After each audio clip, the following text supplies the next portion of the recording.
Tila Brigada!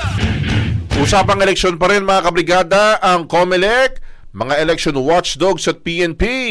Nagsanib pwersa para nga ho sa papayapa at malinis na halalan. Brigada Maricar Sargan, i-brigada mo! Brigada!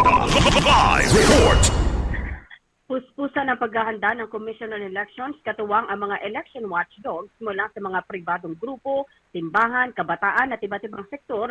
Layunin nilang tiyakin na magiging malinis, tapat at maayos ang halalan sa araw ng Lunes. Ayon kay Palas Press Officer Claire Castro, sa pamamagitan daw ng kanilang pagbabantay, sinisiguro na mabibilang ng tama ang bawat boto at maririnig ang boses ng bawat mamamayan. Kasabay nito, tiniyak ng Philippine National Police ang kanilang 100% na kahandaan para sa eleksyon. Ayon kay PNP Chief General Romel Marbil, ang kanilang tanging layunin ay pagsilbihin ng taong bayan at pangalagaan ng batas at integridad ng halalan. Katuwang ang administrasyon ni Pangulong Ferdinand Marcos Jr., layunin ng lahat na maisakatuparan ng isang mapayapa, malinis at makatarungang halalan para daw sa kinabukasan ng Pilipinas. Brigada Gab and Brigada Ab. Brigada Maricar, yung sinasabi nila na pagtutulungan, yan ba ay nakapaloob sa isang kasunduan, memorandum of agreement, or pag-uusap lang, verbal agreement lang na eto magtutulungan tayo sa eleksyon?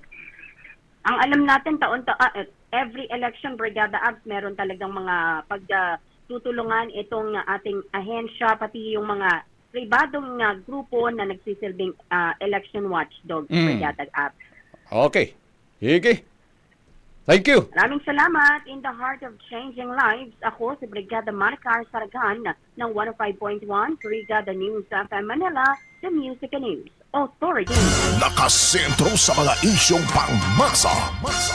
Tila Brigada! Tila Brigada! Ang bahaging ito ay hatid sa atin ng Fast Relax. Tanggal ang sakit, ora mismo.